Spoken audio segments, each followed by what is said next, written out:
guess all of you have received my notes on the Monte Carlo algorithms, Monte Carlo methods, and you have also received the assignment, and that assignment is basically on bosons. So yeah, okay. So let me just start. So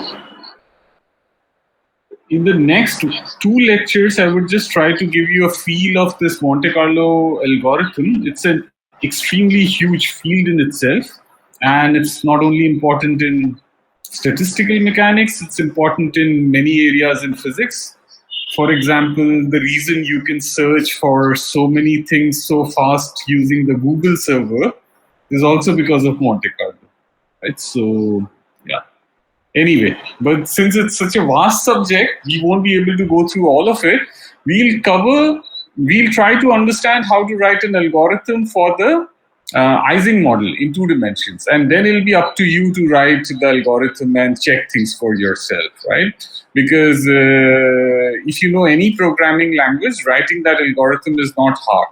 But what you should be clear about is what are the ideas behind writing that algorithm. They are much more subtle.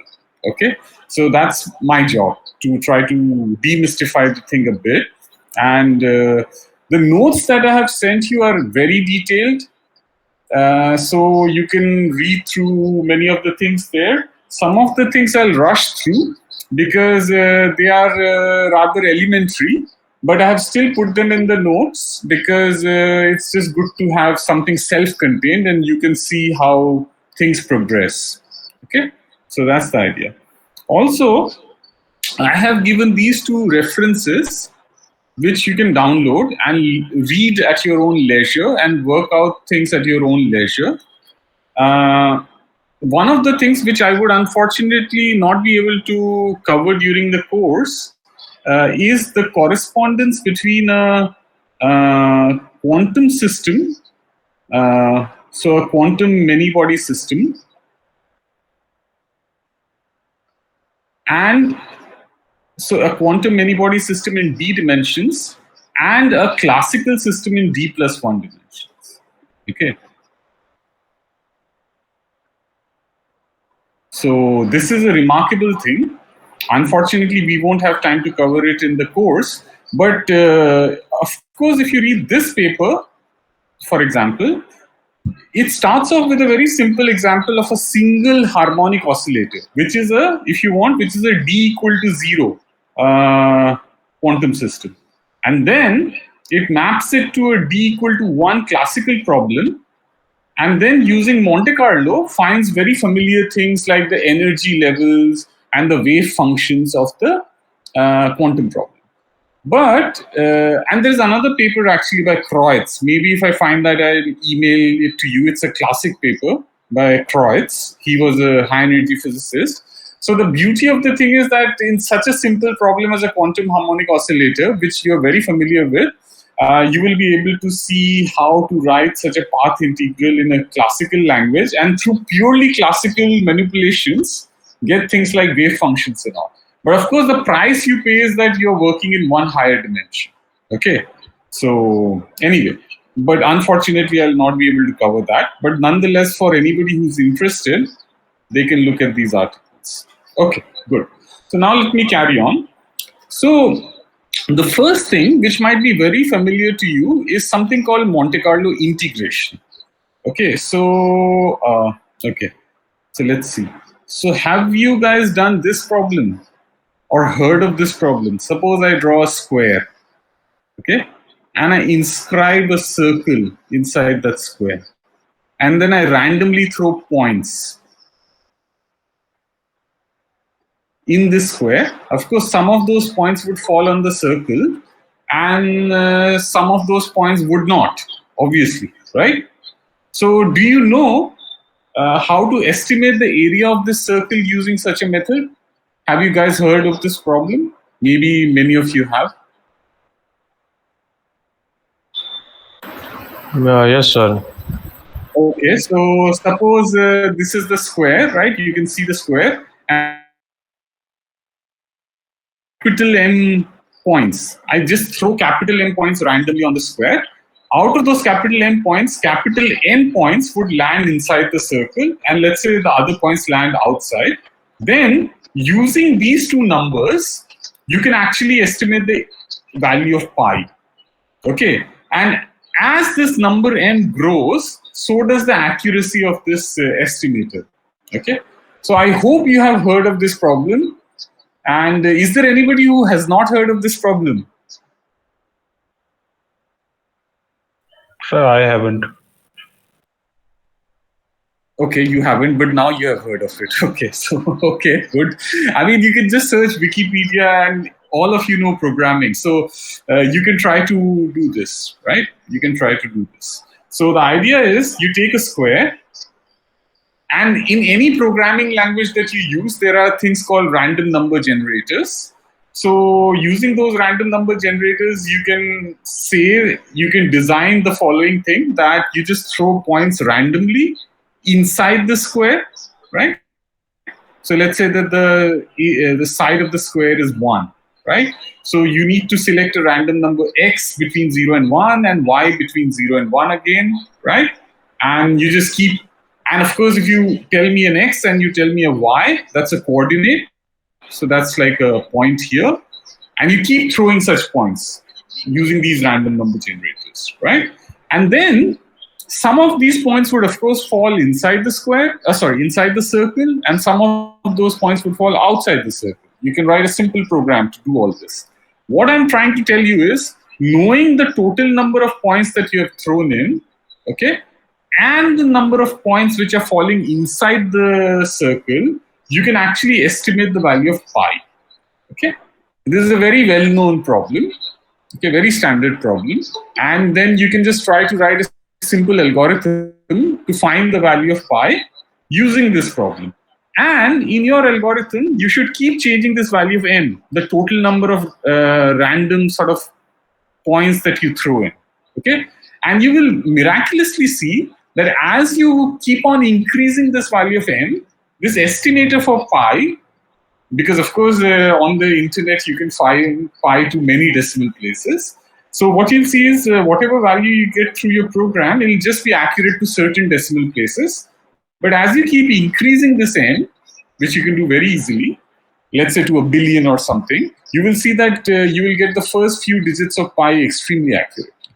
Okay, so this you should do. So this is like, yeah? So I had actually done this program a year back. So I can actually show That's wonderful, this. Okay. So show this to whom? So maybe to the class. It's actually very beautiful the way the circle forms. I thought I could show it. Okay, but let's see. So maybe we can. Okay, so you have that was Rahul, right? Yes, sir. So Rahul, you probably have the emails of all the students, right, from my mail, right? So yes, let's do one thing. Let me go on, and because I'm a bit short on time, so but I think what you can do is privately you can show it to the others, right? That should be okay, right? Yes, sir. Yeah, yeah, and you would agree with me that writing the code is very simple, right? Yes, it's very easy. Yeah, it's very simple. Okay, so yeah, good. So you see, this is a form of integration again. Because why is it an integration? Because of course, if I tell you that the circle is inscribed here, and if I find the area of this circle, which is a standard integration problem, then of course I can estimate the value of pi, right? But now I'm doing this integration very unconventionally. I'm doing it using some stochastic scheme. Okay, this is a stochastic scheme. I'm doing something random, and then I'm looking at the outcome of the process, and I'm saying if the process has one answer, which is if it's inside the square, then I do something. If the process has another answer, which is that it's outside the circle, then I do something else. And using then this estimator, I calculate the value of pi. And then Rahul has promised to show you guys later sometime how this thing works. So good. You can see it. And it's very easy to program. You should really program it and do it. Okay. So good. So now, all of you guys may have learned about these traditional ways to do integrations. Okay, if you haven't, This is one thing you certainly must have learned. See, this we have learned in school as well. Suppose I have a curve. I need to find the area under this curve. The simplest thing is I just sort of break this curve into rectangles, right? All of you have done this, like this, right? This is the traditional approach of, yeah. And then you know that if you keep on decreasing the width of this rectangle, the answer basically goes to the exact answer of this integral, right? If the integral exists. Of course, certain integrals don't exist and then it does not converge. But for any reasonably behaved integral, this is how it converges, right? And let's say the width of this guy is delta, right? Let me use a different color because it is, yeah. Let me use red instead. Yeah, the width is delta. Okay. Good. So this is, of course, a very standard thing which you have learned. Now, I'm just reminding you of these things. So, so of course, you can approximate the integral like this, and there are things called midpoint rules. And then in the midpoint rule, you can easily show that the convergence. So if there are m of these rectangles, so here there is 1, 2, 3, 4, 5, 6, 7, 8, 9. Here there is 9. So if there are m of these rectangles, the error that you would make if m is sufficiently large from the exact answer, if you use the midpoint rule, is this 1 by m squared. Okay.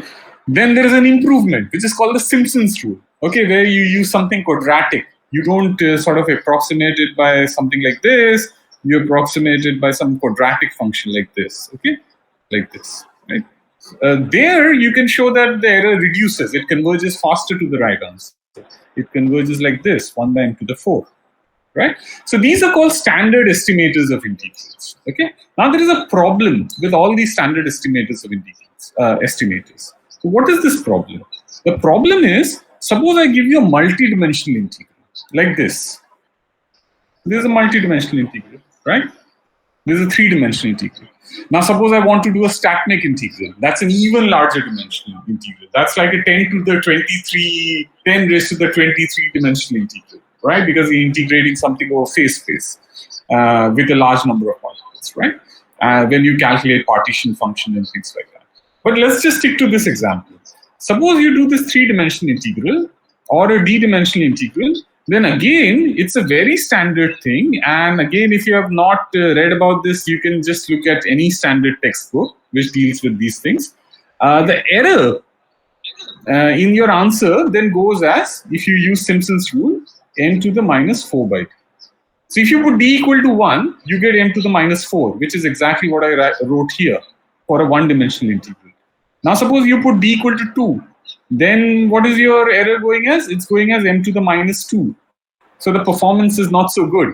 Now suppose your d is very large, then basically the error is close to m to the minus 0. So the error is not decreasing at all, right? No matter how small your rectangles or whatever your hypercubes are, your error is shrinking very, very slowly, right? So if you try to estimate a multidimensional integral using one of these standard methods of approximating the volume or hypervolume using cubes or hypercubes, then the convergence is extremely slow, okay?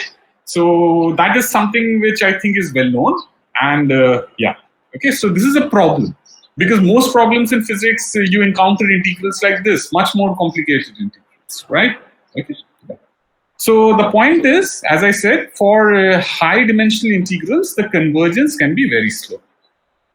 Now it turns out that actually it's much easier to do something far less sophisticated. What is this far less sophisticated thing? Suppose again you have some region and you want to find the area of that region. Again, I just throw points randomly in some bigger region, okay, whose sort of area I know, and then some points, when I throw them randomly, these crosses fall inside the region of interest and the dots fall outside the region of interest. And taking the ratio of this, I can estimate the area of this region.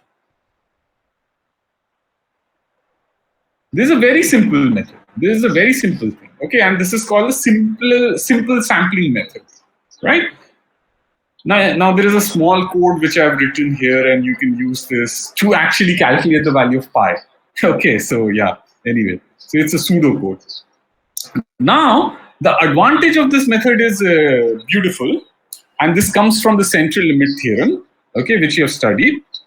The advantage of this method is when you try to estimate the area or the volume or whatever of this region, then by the central limit theorem, what you can show is, suppose the exact answer is something. Let's say you're trying to find the area. The exact answer is A. So it's some integral whose answer is A, right? Then the deviation from the exact answer is this. And this comes from the central limit theorem. Where what is M? M is essentially related to the number of points that you're throwing or the number of pebbles that you're throwing to estimate this region. Okay, good. So you see, the error just depends on the number of points that you're throwing in the region. It does not depend on the dimensionality. Okay, Sir, so the error is always scaling as m to the Oh yeah, please go on. Yeah, go on. what is P? What is P in the integral? Yeah, what is P? Yeah, sorry. As I said, I'm jumping through some steps. But you see, when you try to find the area of a region, P can be lots of things. P is just some probability function here. But when you're trying to find the area of a region, then basically this function P is 0 if you're outside this region, and this function P is basically 1 by area if you're inside the region, so that when you do this integral, you just get the area or something like that, right? It's just like some binary function, if you wish. But for a more complicated thing, it's just some probability function. Okay. Okay, sir. Yeah. But the key point is, you remember when you did central limit theorem also, there were these probabilities sticking there. The key point in the central limit theorem again was that,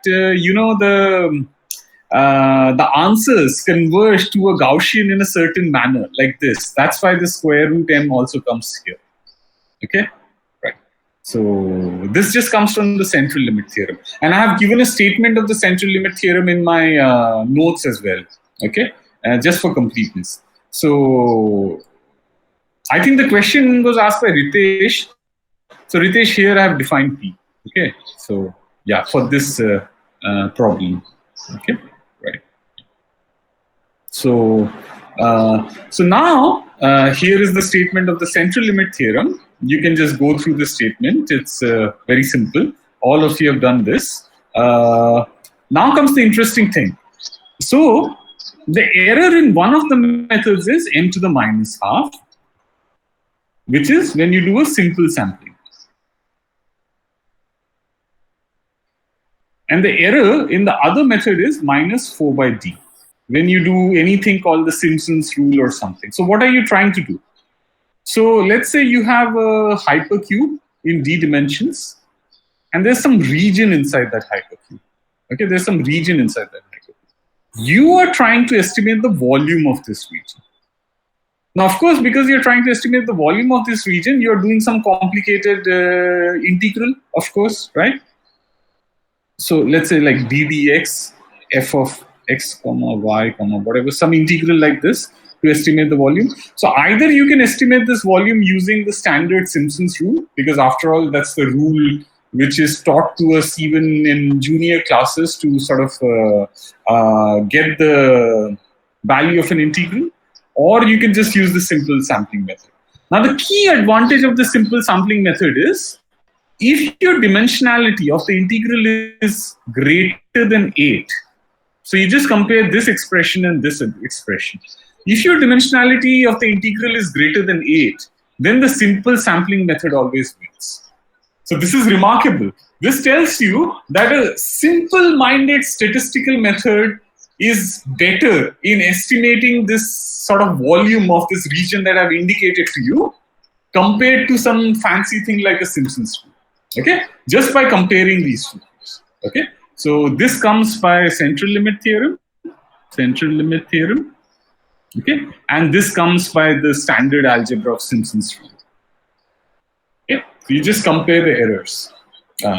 By the way, when I say error in a sampling method, you should remember one thing, which is very important. Sometimes you hear the statement that Monte Carlo is an approximate method and all those things, and these sampling methods are approximate methods, right? So those statements are not quite true. Why are they not quite true? See, suppose you are doing an integral. As you know, there are very few integrals which you can solve exactly, right? So anyway, when you try to do an integral, you will just get some number to a few digits. Now, what I'm saying is, if you make this m larger, let's say my target is I want to get the first 10 significant digits of this integral. Then let's say my m is 1000 for that. I know that I can get the first 10 digits of the integral by doing, actually it won't be 1000, it'll be something larger, but let me just call that number 1000, okay? Then the point is, if you want the next significant digit accurately as well, because this thing is scaling like this, you can estimate how many sort of sampling I need to do to get that accuracy. If your friend wants it to 20 significant digits, you can also estimate that.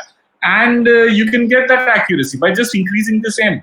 So when you calculate that estimator for pi, you can do all that on your computer. Suppose you want the estimator of pi to 2 decimal places. Of course, you will see that you don't need to put that much effort. Suppose you want the estimator of pi to 4 decimal place accuracy. Okay? Then you would need more effort. You would need to do more sampling. You would need a larger number of this n. You would need to throw more pebbles here, right? And so on. But the important point is, if I keep on increasing this m, I can get my answer to whatever accuracy that is being demanded. Therefore, it's an exact method. It's not an approximate. I hope this point is clear, because in many textbooks, it's actually incorrectly stated that these things are approximate methods. If there is any question at this point, you can ask me. So, yeah. Basically, Sir? Yeah. Sir, if you could repeat this part again, I couldn't hear some parts of it. Sorry, which part? So the entire thing would be helpful, actually. Entire thing. I was lecturing for 10 minutes. Entire means this M part you just said. So I was saying that in many textbooks, it's written incorrectly that these Monte Carlo methods or these simple sampling methods. So you understood the sampling method, Shamana, right? So I encourage all of you to do this simple thing for the circle in a square, right? That's a very simple thing you can do. Of course, you can do more complicated things as well, right? But you can just do the simpler things first. So suppose you want to find the estimator of pi by this sampling method. Now, on the internet, you can find pi to whatever number of digits you want, right? If you want pi to 40 decimal places, you can find it on the internet, right? Now, what I'm saying is, suppose I want pi to some low resolution, 3.1415, just this much. Of course, I don't care about the numbers after this. Suppose I just want this much accuracy. So what does an error bar mean? It just means this, right? That whatever. After this, there is something, and I cannot trust the digits beyond that, right? Because there's an error, right? So for that, let's say I need a certain capital M on my computer. Let's say that capital M is 1000. Okay. Now I'm saying that instead, let me say that one of your friends comes to you and says, no, I don't want the accuracy to be the 4 significant digits here. I want the accuracy to be the next 4 significant digits as well. I want pi to this much accuracy. Then you can still do it. You can tell your friend, okay, you need to just wait a bit longer, and you can still do it. All you need to do is run the same computer program with a bigger value of m. And you can even estimate how much bigger that m should be, because as I said, that the error scales as 1 by square root m. So you can estimate what m you need, right? Because you know how much error is your tolerance, right? So you can estimate the m that you need, right? And you just run your computer program for that long, and you will actually get these digits accurately as well. Therefore, what I'm saying is that this is an exact method. This is not an approximate method. Is that clear? Yes, sir. Okay, good. Then there is some bit of history which you guys can entertain yourself by reading. There's some famous experiment called Buffon's needle experiment. You can just go to Wikipedia and read it. And basically, if you know statistics, then you can easily convince yourself that neither Buffon or the Italian gentleman after that, Lazzarini, so they were all trying to estimate pi and impress people of these statistical methods. But actually, now from historical evidence, it's almost sure that Buffon never did this experiment. He was just writing some method. Okay. And this guy, Lazzarini, either never did the experiment or he cheated during the experiment. Okay. How do we know that? Now, this is the power of statistics. I told you that the error that he would make has to go like this. Now, suppose Shamana comes to me and tells me that she has estimated the first 8 digits of pi to a great accuracy using m equal to 1000.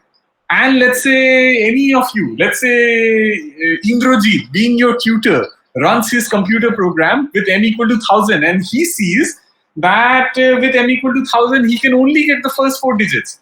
Obviously, he knows that there is some problem. Either the code is incorrect or somebody is lying or something, right? Because statistics cannot fail.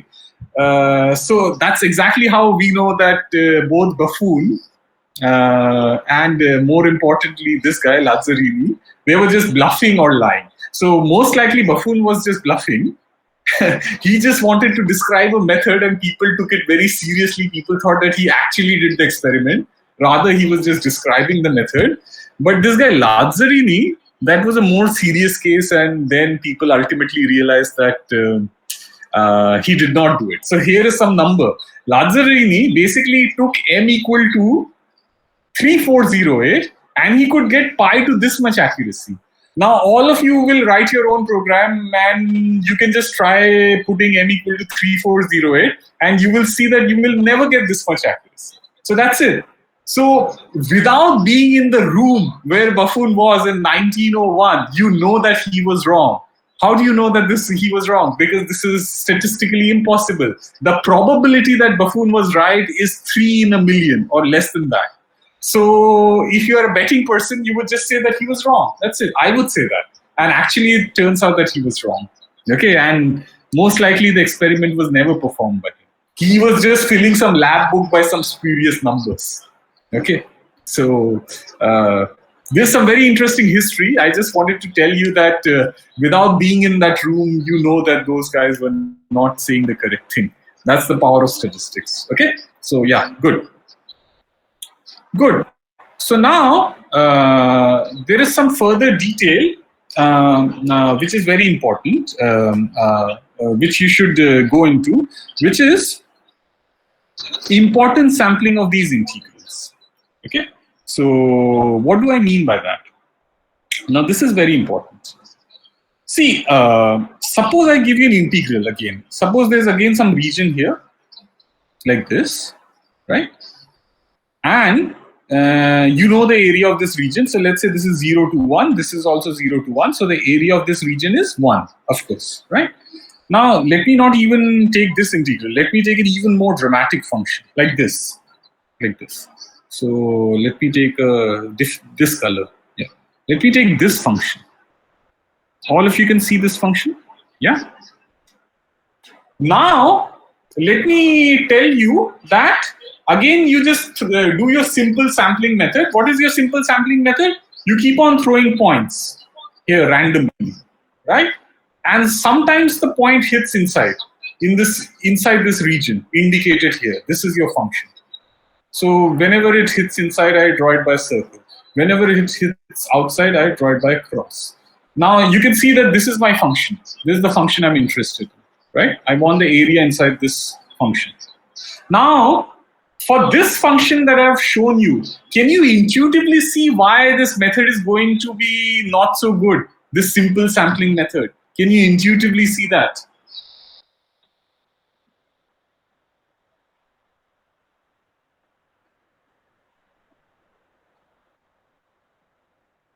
I mean, this is not so hard to figure out.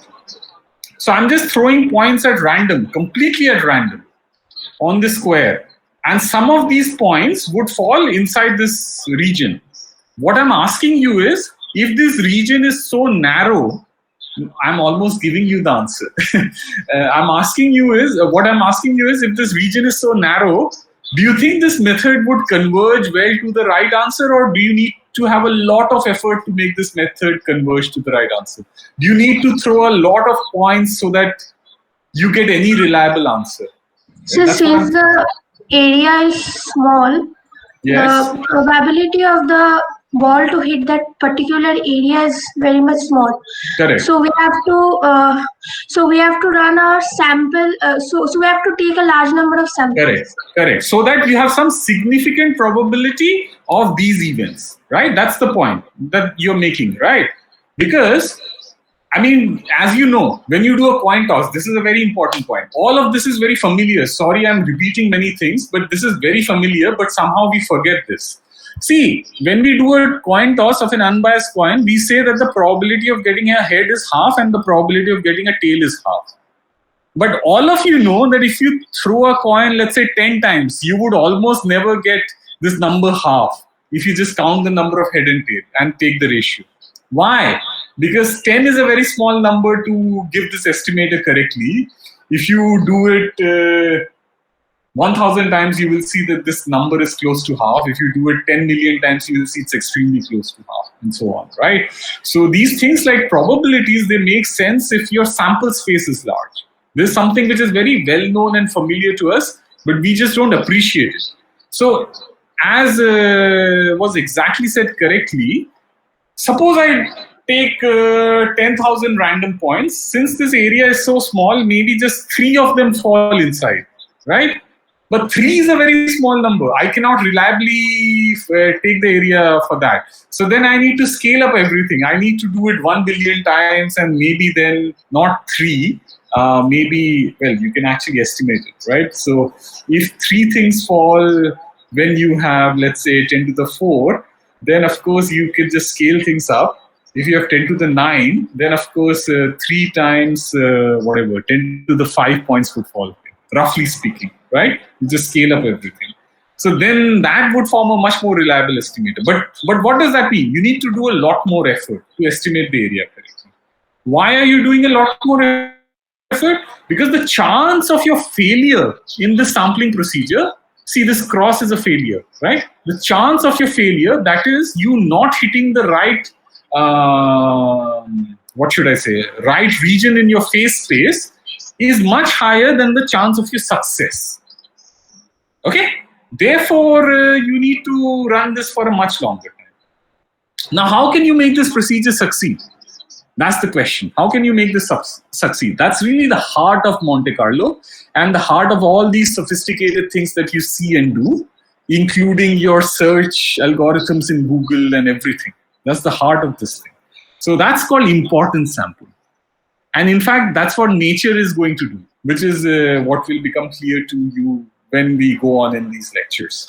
So in fact, nature does importance sampling. So I'll elaborate on this statement. So what should you do? What you should do is, you should not estimate f of x dx directly. You should not do that. What you should do is have a clever function to do it for you. This is the choice. So this p of x is some probability distribution which is known. So this p of x is a known function. It's a known probability distribution. Okay, this is not unknown. Now, what I demand is that this f of x divided by p of x should be as close to a constant function as possible. As close to a constant function. Of course, it's not exactly a constant function, but it's as close to a constant function as possible. Right? If I do that, then basically I don't need these many throws. So here, what does it mean? Here, what it means is somehow if I could write a p of x such that my points are always falling in this region. In principle, that is possible, right? I mean, suppose I know this function exactly and I can estimate a probability so that, the points exactly fall inside this curve, then I need to do no importance sampling and then I don't have any failures. All my events are successes.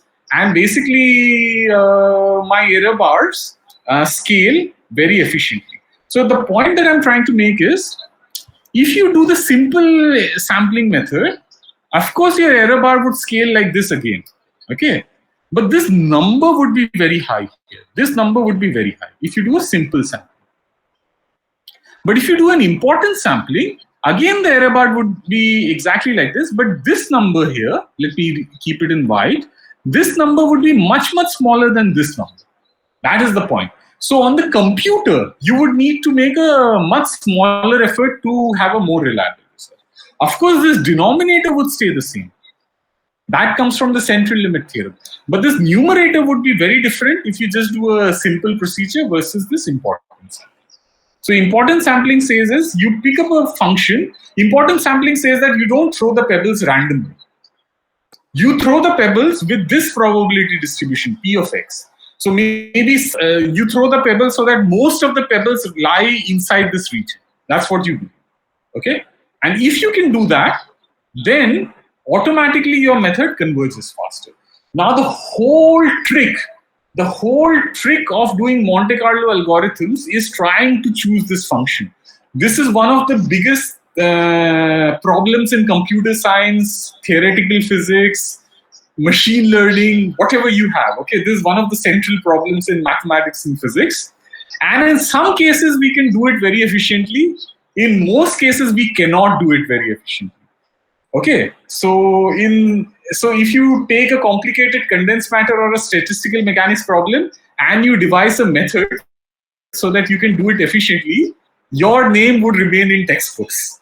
Okay, so right. So what I'm just trying to tell you is it's not so easy to do it. We'll just learn one instance of doing it in the Ising model. Okay, right. Good. But this is the general philosophy. So for this one-dimensional case, this is very easy to appreciate what I'm trying to do. But when you're trying to look at a phase space and a statistical mechanics problem, then it's much harder. For this example, this is much simpler. But the basic idea is the same. That's what I wanted to say. Okay. Good. So yeah, this is exactly what I've said here. My target is that this function should be as close to a constant function as possible. Okay. Right. So this is exactly what I've said here. Okay. Right.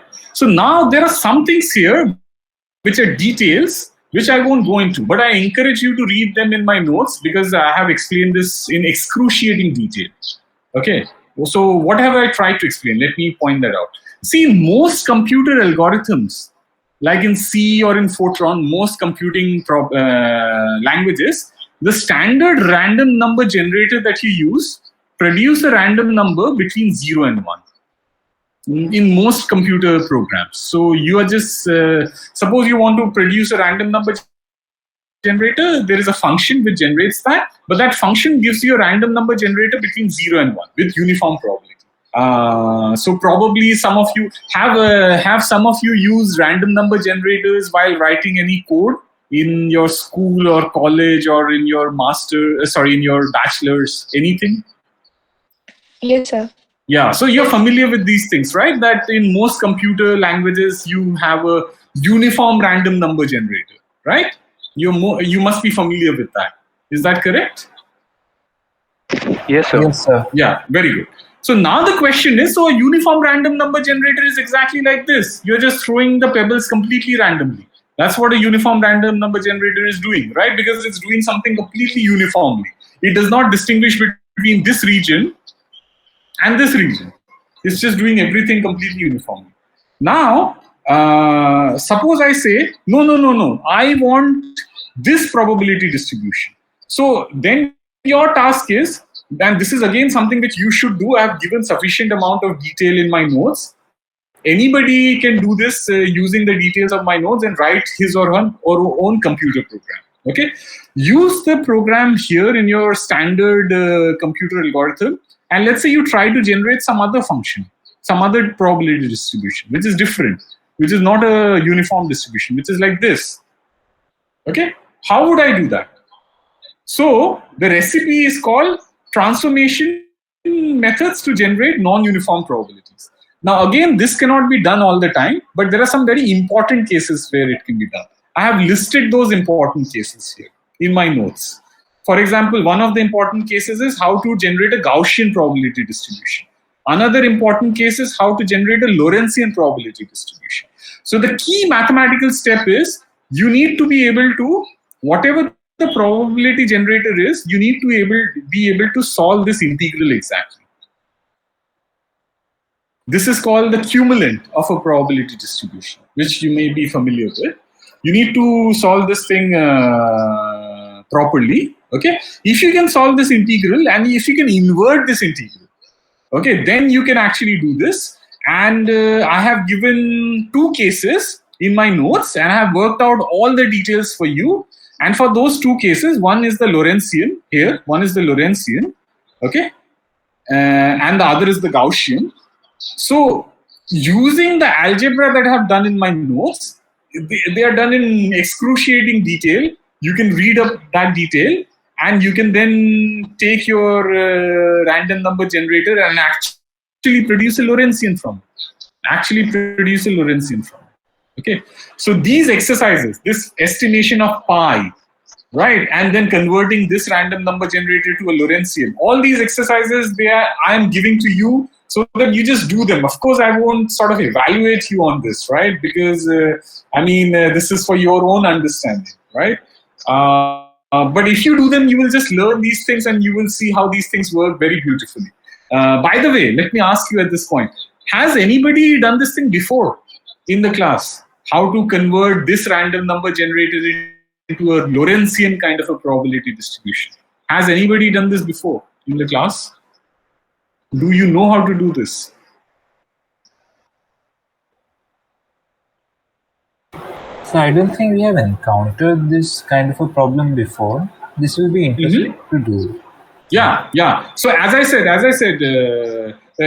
I have given all the details for you, right? So you can work out the details because, as I said in my email also, these things are not so hard, right? You can read my notes and understand them. The harder things I want to explain well to you, right? These are just some algebra steps and you read them and you do it on your computer and you'll get the right answer. But please do them. These are very instructive things. Okay. Once you see them on your computer screen, you will feel happy because you will see that these methods work, right? And it will be very beautiful.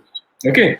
And again, this is stochastic because suppose you generate 1,000 random numbers using your uniform random number generator on your computer, you won't get a perfect Lorentzian. If you do a histogram of your random number generators like this, after you do this method, you will see that you won't get a Lorentzian, right? So the perfect Lorentzian is this, but you will get something which is fluctuating around the Lorentzian. But suppose you increase this 1,000 to, let's say, a billion, which you can easily do on the modern computer. You can easily do that. Okay. Maybe it'll take you on your laptop, maybe it'll take you, I don't know, half an hour to generate all that data. Okay. Then once you do that, you will see that you will get a function which is much closer to a Lorentzian. Of course, it'll fluctuate around the Lorentzian. Why is it fluctuating around the Lorentzian? Because of this 1 by square root m fluctuation. Okay, but you will see that it has approached much closer to the Lorentzian. Okay, so this you should please do. I have explained all the details in the notes, so you can all easily do this. Okay, and then I have also explained how you can get generating Gaussian random number generators, right? So these two things you should do, right? Because they'll be very rewarding to you. Okay, right? So let me enlist the exercises that you should do. Okay, I'm not forcing it on anyone, but as you very well understand, if you do them, you will get a beautiful feeling for these statistical methods. So one exercise is estimate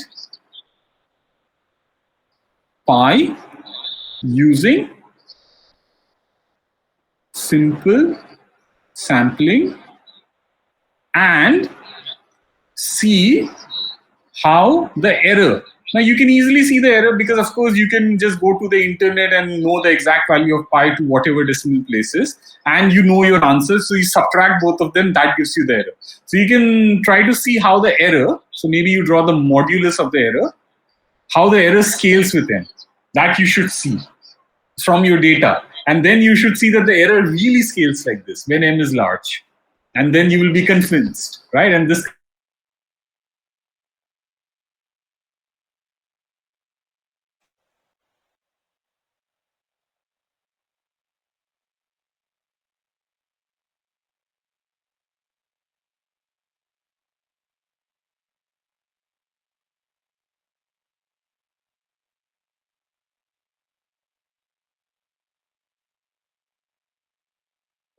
Sir, we can't hear you.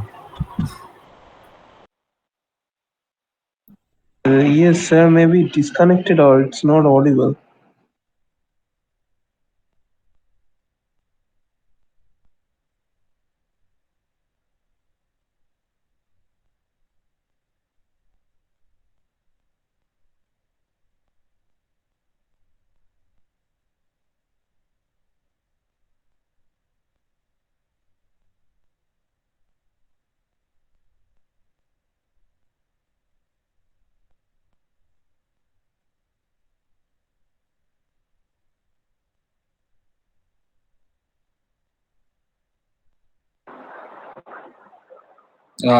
Hi guys, can you hear me again?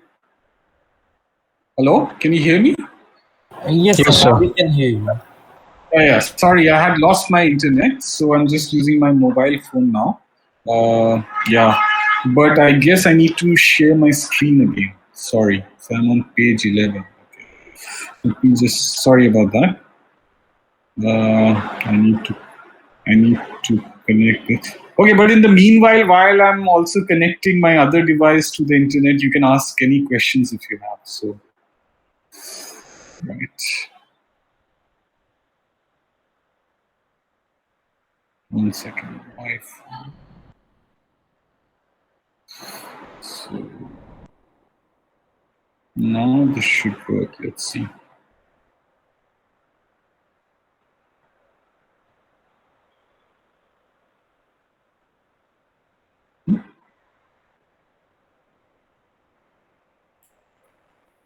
Okay, so right. Let me just try to.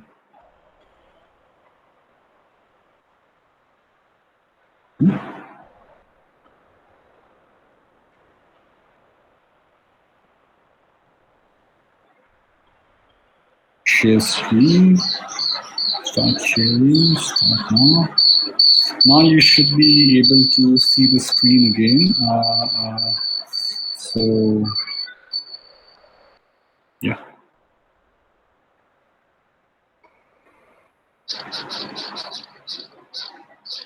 Okay, so the first exercise I already wrote. Of course, I hadn't saved this file, so it got erased. So the first exercise was about pi and its simple estimation. Okay. The second exercise was you take this kind of a random number generator, which is called a uniform random number generator.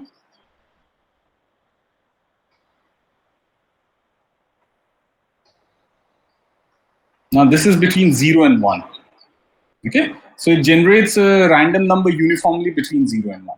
So suppose you ask this random number generator to generate 1,000 numbers. So it'll just give you a string of 1,000 numbers, all between 0 and 1. And if you then make a histogram, of course this histogram would not look flat because you're only generating 1,000 numbers.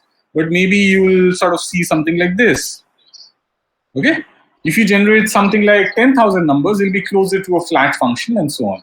But using this thing, which you can find in excruciating detail in my notes, try to, from this random number generator, try to generate a Lorentzian. Okay, and from this random number generator, so try to generate a Lorentzian function and try to generate a Gaussian function. These are the three exercises that you should do. They are very, very simple exercises. Okay, and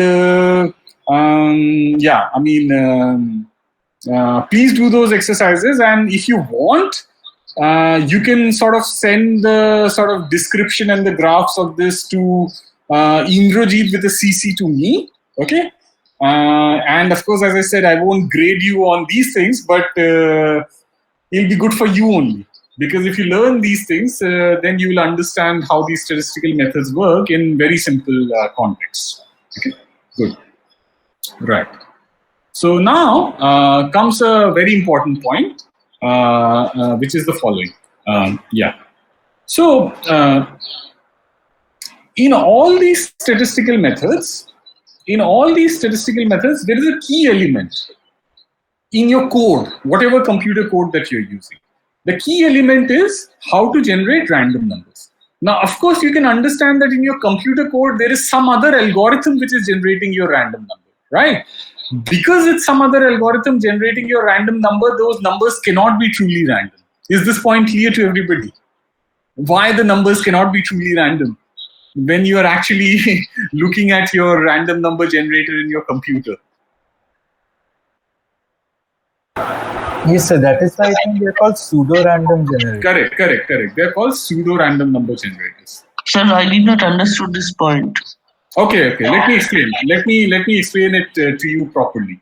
See, there are some processes which are random in nature. Okay. So one of the examples is a radioactive decay. Right. Now, suppose, Orkomitra, suppose you are very careful. You want to say, no, I would do my simple sampling by using perfect random number generators, right? I won't use random number generators produced by the computer. I'll come to why they are not perfect random number generators. Then what would you do? You would purchase a machine which actually works using radioactive decays and actually generates your random number generators, okay? In fact, there are such machines in the lab. So my internet is very slow. That's why I won't be able to show you right now. But you can type it later. For example, you search for this machine in Google. You will see the price of this machine. Okay. So this is a standard lab instrument. This lab instrument uses the principle of radioactive decays to generate random number generators. But what is the issue here? The issue is the speed. So typically, this machine just gives you typically 1 to 3 random number generators per minute. Why? Because this machine is, after all, catching the radioactive decays from the background radiation and then doing some complicated processing. Okay, so there is a bottleneck to that speed. So it can only produce 1 to 3 random numbers per minute. Okay. Of course, in your Google, when you're doing these search engines, if your speed was this, then whatever search you're doing, that search would have slowed down by a factor of 10 to the 9. What does that mean? That means that suppose I'm typing something on Google and I'm searching for that thing and I get whatever, Google shows how many hits it has in how many seconds, right? All of you know that. If you had used this random number generator, if you meaning if Google had used this random number generator, then that time, you need to approximately multiply that time by a factor of 10 to the 9. Okay, and then you would have got that output. So you can imagine that this would not have happened. This internet revolution would not have happened. Okay, so why did this happen? Because you do a trade-off. Now this is the thing which I said. You do a trade-off. In a modern computer, the clock speed. So you see the computer is doing some operations, right? And it's doing them very fast. So what tells you the how fast a computer can do an operation? Basically, it's determined by the clock speed of that computer. And that's typically given in gigahertz or higher. Supercomputers can have even higher clock speeds, okay? So that's this billion. That's why I said, if you do this, then all your things that you're doing on internet, you need to multiply a time scale of 10 to the 9 there. Okay, so good. But now you can ask me, how do computers generate random numbers? See, after all, in a computer, you need a random number generator. So there's an algorithm in a computer. An algorithm is a set of fixed instructions. So those random numbers generators cannot be truly random. So they are called pseudo-random number generators. So what that means is those random number generators are actually not truly random, but only when you look at many of them, only then you realize that they are actually pseudo-random number generators. So what do I mean by that? So there are very good random number generators which people use all the time. They are freely available. So I'll explain the principle to you. So one of the random number generators is called Mersenne Twister. It's a freely available thing. I mean, anybody can download it. And then there is a function there which you can call, and that function will generate a pseudo-random number generator between 0 and 1. Okay? And then there is another random number generator written by Lucier. Okay, so again, as we know, we have only heard names like Einstein and all, but Lucier is one of those living scientists who's a first-rate genius, and this guy is a particle physicist, but his contributions to physics are immense. Unfortunately, all those contributions are rather complicated. You cannot write about those contributions in a newspaper. That's why very few people know about this guy. Okay, but he's one of those geniuses who I can compare to people like Witten. Okay, so if you are interested, you can sort of read about his works and his life by searching on the internet. Okay, so he is right now he's retired, but he's still in CERN. Okay, this guy Lucia. His name is Martin Lucia, and okay, he's one of the biggest geniuses alive right now. Okay, so okay, good. Okay, so Martin Lucia wrote another code, and that is also freely available on his homepage. So here is the link. It's called RANLAX. Okay, so coming to Orkomitro's question, how are these random numbers generated? So Orkomitra, is it clear to you why they are pseudo-random number generators? Because there is a fixed way in which you are generating those random number generators. Okay, you're using some algorithm or some method. So after a certain while, those numbers would actually repeat no matter what you do. Therefore, they are not perfectly random. Now the question is, after how long they start repeating?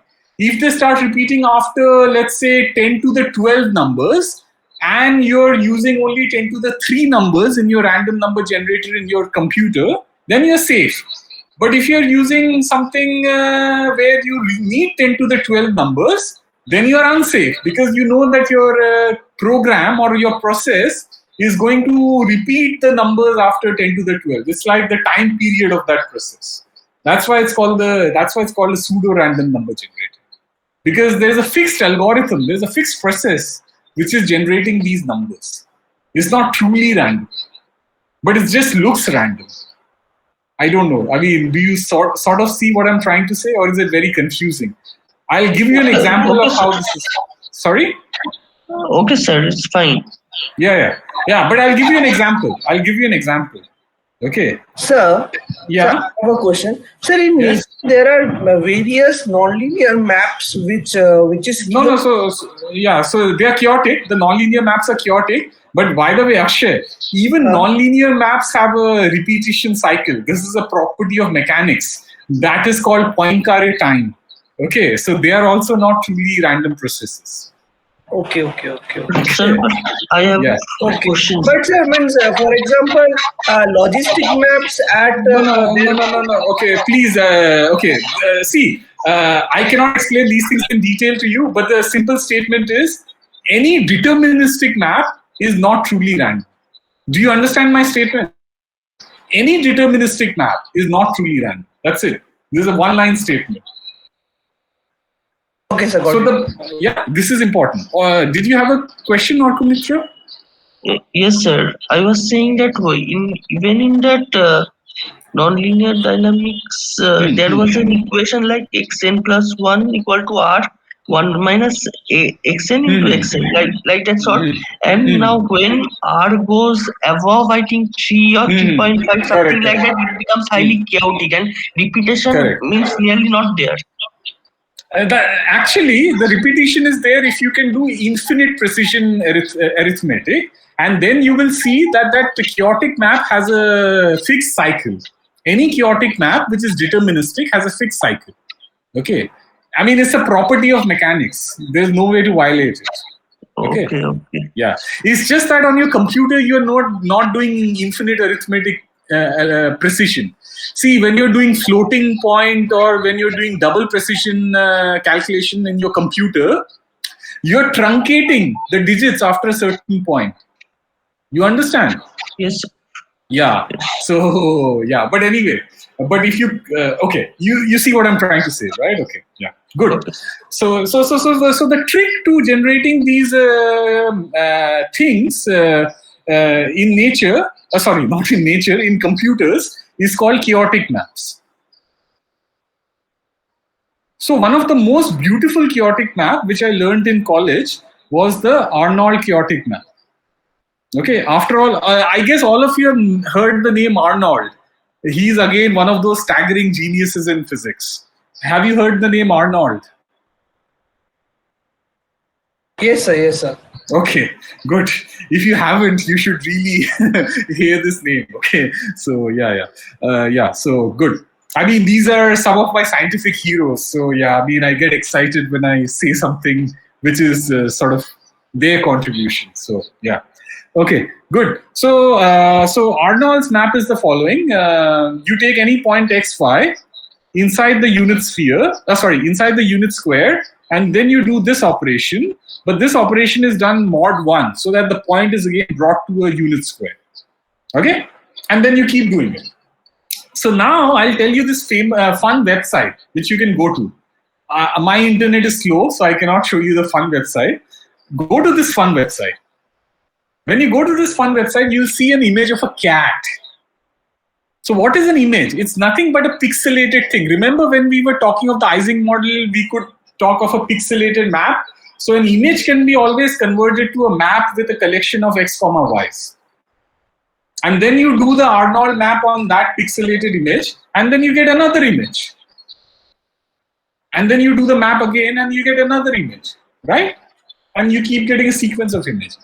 Now, you do that thing on the image of the cat in the Arnold map, and you keep doing this. And I think the image would first repeat after something like 700 something steps. But you really need to move your cursor slowly. There is a cursor which tells you how many steps you can move. If you move your cursor anything below that magic number or above that magic number, you will just see that the map of the cat cannot be recognized. You will just get some random thing, and you would not know that the cat was there. But magically at certain numbers, you would get the cat back perfectly. Magically. That's the recurrence property of a chaotic map. So just go to that website and then do it. Okay, clear on. Don't do it now. Go to it in the evening or something. Okay, and if you're not satisfied by looking at cute cats, that website has an option where you can upload your own image and play around with your own image and see the recurrence time for that. Okay, good.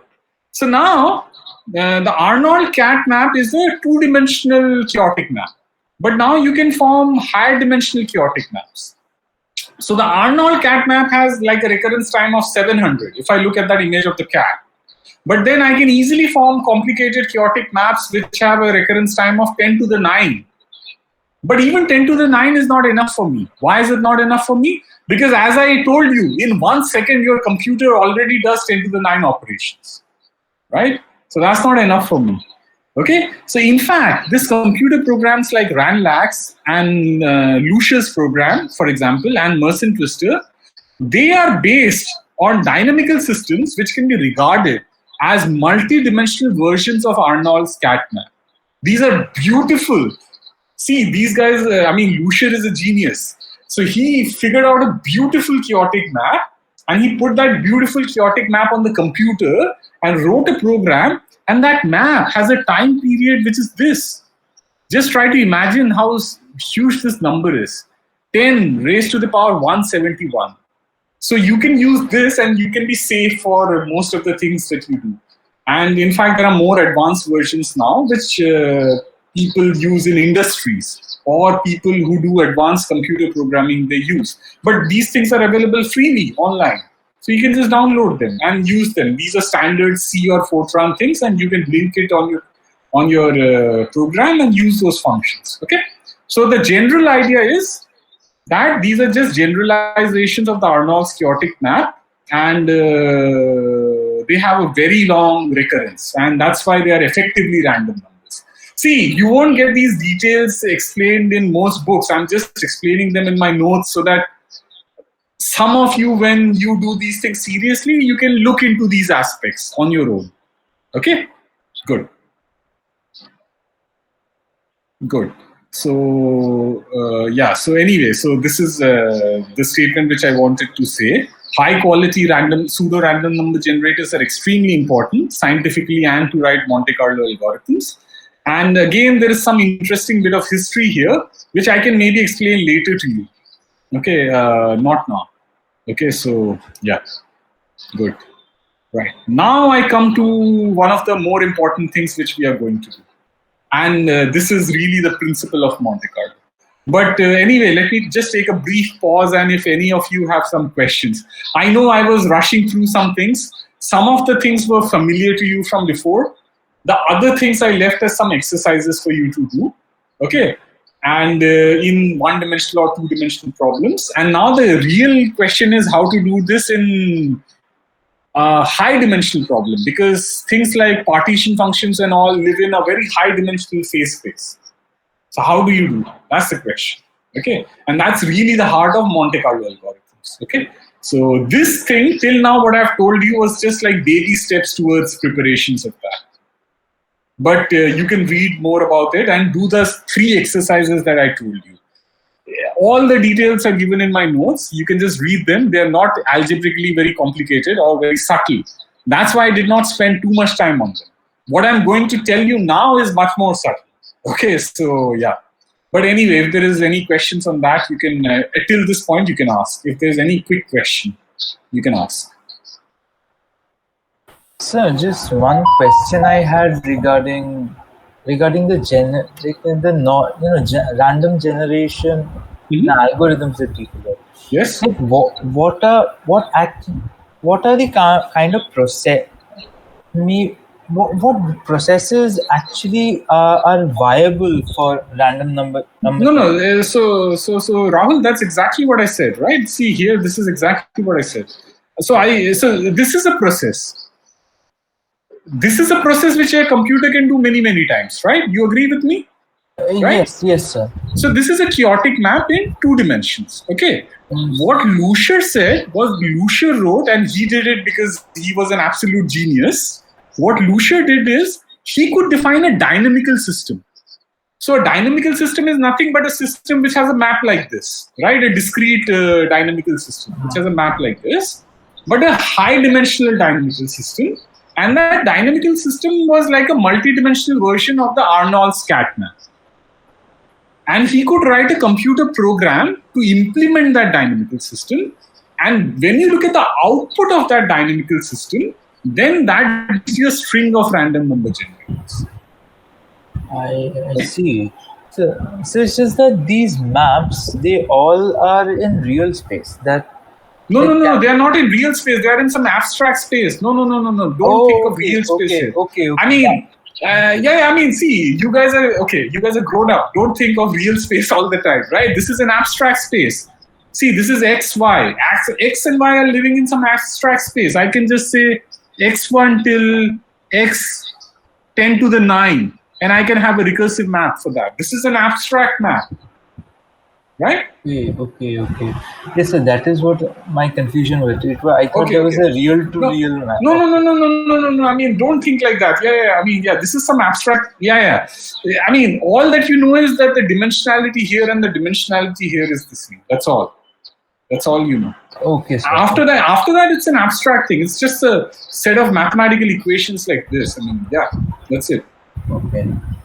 Okay, sir. Yeah, good. So I gave you 3 exercises, and I gave you a 4th exercise, which is not really an exercise. It's a fun activity. So you can do it later and see how beautiful these maps are. You will be amazed. When I saw it the first time in my life, what the action of the Arnold map was on the picture of the cat, I was really amazed. Okay, and I mean, that's why chaotic maps are so intriguing. Okay, but after the Poincare recurrence, you will see that the cat would return perfectly to itself. Okay? Yeah, good. Okay. So there are enough things you can do. Good. So yeah. So now let me spend some time here. So I have tried to be very careful in my notes and explain the sequence properly. Okay, so because otherwise it's easy to get confused. Okay, so what is the sequence? I would define some dynamical process. So what is a Monte Carlo? So any Monte Carlo is a dynamical process, and in that dynamical process, or in that stochastic process, there's some element of randomness. Of course, that random numbers are generated by your pseudo-random number generator. Okay, but once I'm explaining the Monte Carlo, I won't care about where those random number generators come from because I'm explaining the principle to you. So there is some dynamical process. So that dynamical process says that, okay, maybe you are in state 1. So just think of the Ising model as an example, always in your head. So remember, suppose I have a 4x4 Ising model. So the 4x4 Ising model, how many configurations does it have? How many configurations can you have for the 4x4? Or how many microstates can you have for the 4x4 Ising model? 2 to the power 16. Correct. 2 to the power 16. Right? So let's say there's a configuration C1, there's a configuration C2 till C 2 to the power 16. Right? So the many configurations. Right? Of course, C1 is a collection of spins, right? C2 is some different collection of spins. C whatever, this guy is some different collection of spins. Right? So what is this dynamical process? Suppose I tell you that I'm in C something, Cn, in the nth step. So this Cn just tells you what is the configuration at the nth step. Then this dynamical process tells you that with certain probabilities, I can go to C1, with C2, to C3, to C whatever, with certain probabilities for the next step. Of course, in an actual process, I throw the coin with certain probability, maybe I go to C1. And then again, there's some certain probability here. I do this, and then I go to maybe C20, and then C100. So this is how the dynamical process progresses in time. It's a dynamical process where I tell you a fixed set of probabilities on how to progress this process. Okay, so this is how the process proceeds. So one realization of the process may be different from another realization of the process. What does that mean? I give you a simple example again. Suppose Orkomitra is doing a coin toss, and suppose Akshay is doing a coin toss, right? Suppose I tell both of them to do the coin toss 100 times, okay? And write what you get in the first toss, what you get in the second toss, heads or tails, and so on, right? So Orkomitra has his logbook. He writes these 100 things, H or T, right? Akshay has his logbook. He writes these 100 things, H or T. All of you are convinced that Akshay's logbook would be different from Orkomitra's logbook, right? This is obvious to you, right?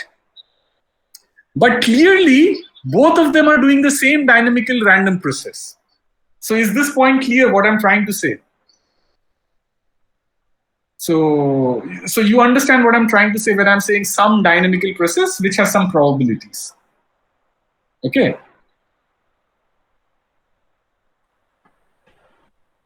Okay, good. Got it. I'll of course explain. I mean, I'm just trying to tell you these things in simplest terms, right? Because these are general concepts, and then I'll explain it for the Ising model. Okay, and then you can even write your own computer code and see all kinds of beautiful things. Okay, good. So this dynamical process keeps on happening, right? Keeps on happening in time. The more random number generators you throw, or if I keep feeding Orkomitra and Akshay good food, they can maybe throw the coin for 1 million times or whatever. Maybe I'll die watching them throw the coin 1 million times, but you understand the point, right? So, right. Good. So then the point is, this dynamical process is actually trying to push your system to equilibrium. Now, how is it doing that? It needs certain very precise conditions to do that. Not all dynamical processes can do that. We'll understand what those conditions are. Okay. So it needs some very specific conditions. If those specific conditions are satisfied, these dynamical processes would push the system to equilibrium. And if you wait long enough, this system would be in equilibrium. Now, this is again very familiar to you. It's very familiar to you. Let me give you another example just to illustrate this point.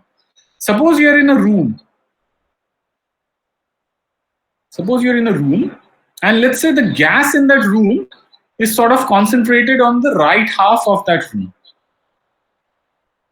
So this is like your initial condition. So this is like a C1, if you wish. And now you just let the gas go. and do whatever it wants. So it'll just, every molecule of the gas would do its own Brownian motion, obviously. And then, of course, the gas would spread uniformly. So this is clearly a dynamical process. Of course, if you see the room for a few initial steps of this process, sorry, somebody had a question. Oh, sorry. So your voice was cracking. Okay, now it's okay. Now it's okay. Hello. Yeah, is it okay now? Sir, it's Now fine. now It's fine. Yeah. Sorry, I'm actually using my mobile data, right? That's why maybe there's some internet issue. Sorry. So yeah. So now you understand. If you let the gas go, if you look at the first few initial configurations, then of course the system is not in equilibrium. Obviously, the gas cannot suddenly spread in this room. Obviously, but if you wait long enough, this is what I mean. This dynamical process would push the system into equilibrium. Okay? And then, once the system is in equilibrium, if you make enough number of representative measurements, you will get an estimator for whatever correlation function or quantity or susceptibility or specific heat you want to measure. Whatever. Okay? And then, not only that, from that estimator, you can get not only the average value, but because these are precise statistical estimators, you can put precise error bars on those average values. This is the principle of any Monte Carlo. Okay, this is the principle of importance sampling and any Monte Carlo. Okay, so is this roughly clear? What we are trying to do? At least is the idea roughly clear? Of course, I haven't told you the details, but is there any confusion with the idea? And see, that's why I'm already giving you these things in nature, like this gas expanding in this room, because actually even nature does importance sampling. I'll very soon convince you that. Okay, so yeah. So you're just trying to do what nature does very efficiently. You're trying to do it on a computer. We are, of course, not as clever as nature, and we don't understand the mathematics nature does. We only understand the mathematics the way we think of mathematics. That's why we have problems solving certain things. But okay, yeah. Sorry, so is this clear what I'm trying to say? If anybody has any question, please ask.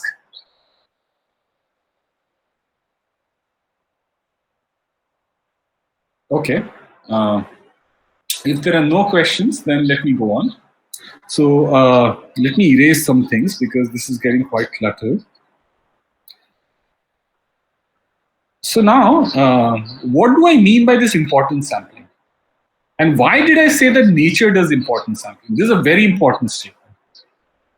Let me convince you that nature does importance sampling. Okay, what do I mean by that? Good. See, in StatMech, suppose my system is connected to a heat bath. How do you compute any quantity? Let's say I want to compute some correlation function or anything, right? So this Q, maybe Q is energy, maybe Q is some spin-spin correlation function, whatever you have, right? How do you compute it? This is the recipe in statistical mechanics, right? This is the recipe.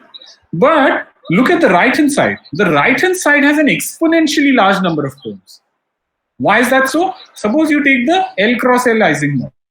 The L cross L Ising model has L square sides. Correct? So what are the number of terms on the right-hand side? What are the number of terms that you get on the right-hand side in this sum?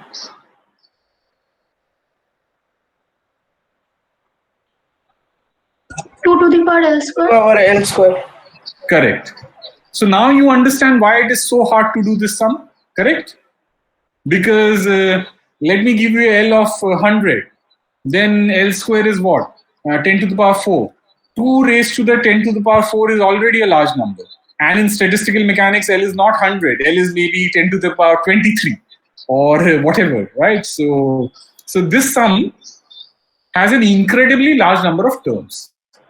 Now, sometimes we have the idea that, okay, maybe my system is actually visiting each of these microstates in nature and actually somehow magically doing this sum.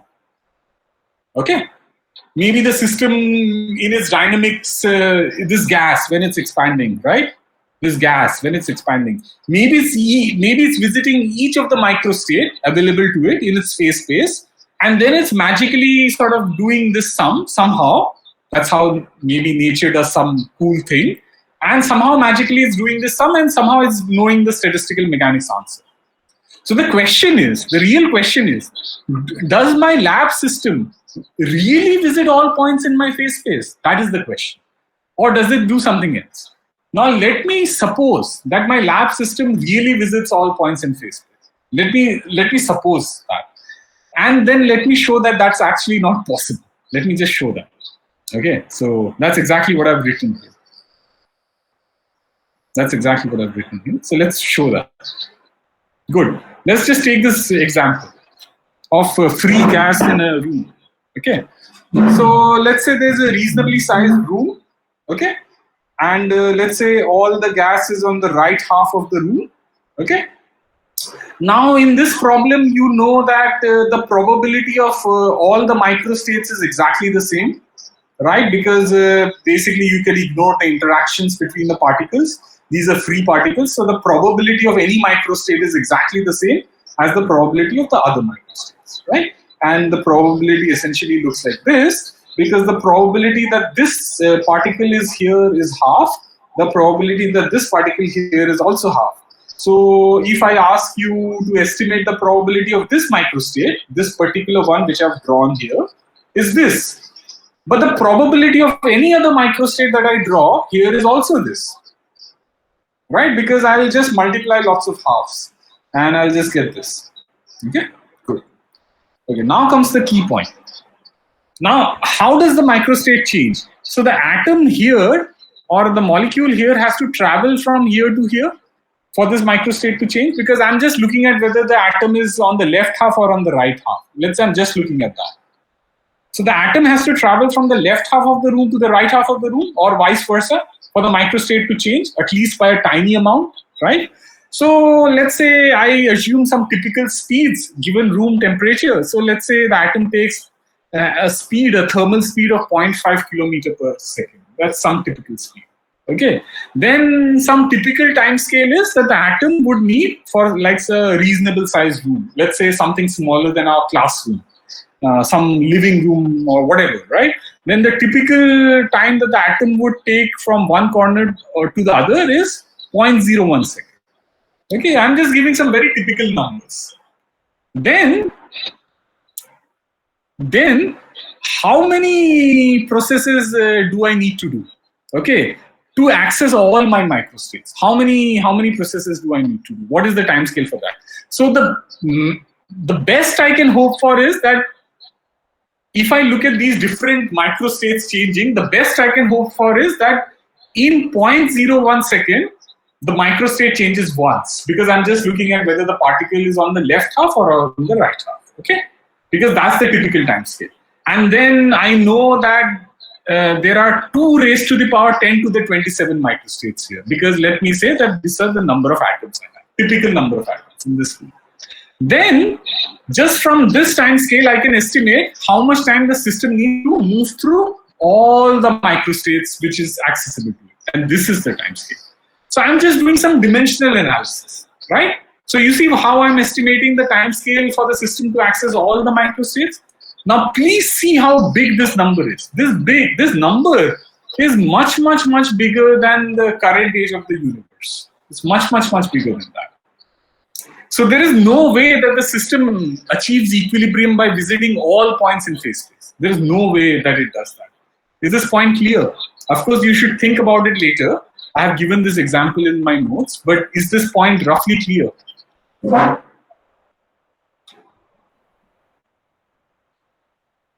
Yes or no, or maybe? Yes, sir. Yes, sir. I think it's Okay. Okay, but of course you need to think a bit more. But what I'm trying to say is this is an important thing to remember. Actually, nature never visits its entire phase space for any big system. It never happens. Okay. So how does nature get the statistical mechanics answer? The answer is very simple. Nature is variable and nature does importance sampling. So that's exactly what I've written here. So how does nature do importance sampling? You see, this sum can be written as this integral. This we already know from our classroom. But look at this integral. This integral, this guy is very sharply increasing, this guy. This is the density of states. This e to the minus beta is very sharply decreasing. So the product of these guys is an extremely sharply peaked function in phase space. Okay, so this is your giant phase space, and if you look at this product, this is somewhere here in your giant phase space. So somehow you start with some initial condition. Nature is very clever, and nature somehow goes here, okay, and then it spends most of the time here. Sometimes it goes out, but then most of the times it spends here. Okay, and basically because it spends most of the time here, it's actually doing an important sampling of this integral.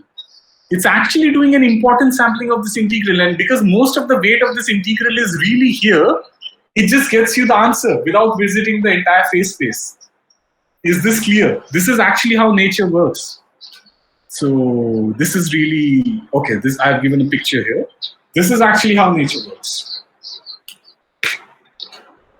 Okay, you have to think about this thing because this is not such a trivial point, but yeah. Okay, so any extreme objections at this point? Sir, can we guarantee that this is the best case scenario for nature to? Yes. I can guarantee that. I can guarantee that. I cannot imagine how nature does it because, as I told you, our mathematics is very limited. Okay, we don't understand how nature works. Our mathematics is very limited, but nature must be doing this because these equilibrium processes, even in many complicated systems, in very complicated systems, for example, people do all kinds of experiments in LHC and in labs and various things. Suppose you start your system really out of equilibrium and you watch the system, there's some physical property you're measuring, you will see that soon enough the system goes to its equilibrium value. Very soon. So by soon, I mean if you look at the dimensionful parameters in your Hamiltonian and combine all of them to form some time scale, in that natural unit, the system sort of most often goes to equilibrium in some order 1 time scale. There is no way nature could have done that without some extremely clever process or some important sampling. There's no way it could have done that. It could not have done it using simple sampling. That's what I'm trying to tell you. Because in simple sampling, nature would have taken an extremely long time to do this. And this is a trivial example. Because these are free particles. Actual systems are much more complicated than that. So it's going to be even more complicated there. So of course, nature is not doing simple sampling. Nature is doing important sampling. We don't understand how it's doing important sampling. We understand some ways of important sampling which we can implement on a computer. And that is what I'm going to explain to you tomorrow. We don't understand how nature does important sampling. It does it very cleverly. We don't understand how it does it, but it does some important sampling. Otherwise, there is no way this could have happened in a lab.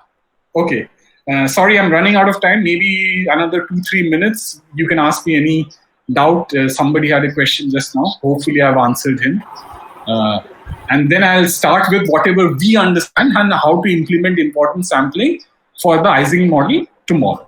Okay, but what I want to tell you is this is really how nature comes into equilibrium. When I say nature, I of course I don't mean the full nature. I just mean some complicated system in a lab which is connected to a heat bath or whatever. You understand what I'm saying? Or some experiment in some high energy collider, something. Okay? Yeah. Somebody had a question, some objection or something. Is that clear now? Sorry, hello?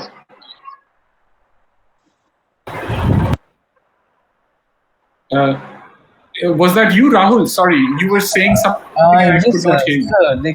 I was just saying that this important sampling somehow goes against the concept of a priori probabilities that we learn. No, that's correct. There are many things here. That's correct. See, okay, I'll just take 2 more minutes because you have another class after this. I'll take 2 more minutes. A priori probability is just an assumption which gives you the correct answer in equilibrium. that assumption does not necessarily work when the system is out of equilibrium and trying to approach equilibrium. See, there are many things which we learn in textbooks, but we don't learn where those things fail. A priori probability is wonderful as a picture when you're already in equilibrium, but it's a horrible picture when you're out of equilibrium and you're trying to reach equilibrium. Does that answer your question? Yes, sir. Yes, Okay, sir. good. See, there are many things which, there are many things which are not properly taught because there are many levels to it, right? So, And that is exactly why non-equilibrium statistical mechanics was formed, because a priori failed to explain systems. No, that's which correct. were not Yeah, that's correct. That's absolutely correct. But I'll take one more minute and then I'll stop this meeting. What I'm going to explain to you in the next class is, see, non-equilibrium processes are a very general field. If we understand all non-equilibrium processes, we'll even understand probably consciousness and how simple organisms can think. Okay, so let's forget about non-equilibrium. That's extremely complicated in its generality. But certain kinds of dynamical processes have certain rules. Okay, those processes are a bit simpler to understand than complete non-equilibrium processes, like how a cyclone happens in Kolkata or West Bengal. That's very complicated. But what I'm going to discuss in the next class is if you impose certain rules here, then you can necessarily show that the non-equilibrium process converges to equilibrium. Okay, that is what we'll learn in the next class, and I'll tell you how it happens for the Ising model. Is that clear? Okay, I mean, true non-equilibrium is extremely complicated. I don't think we'll understand that in your lifetime or my lifetime or anybody's lifetime here. Okay, so yeah, but we'll see a restricted thing tomorrow. Okay, so that's it. So I'll end my lecture now. So yeah, so see you tomorrow. Okay.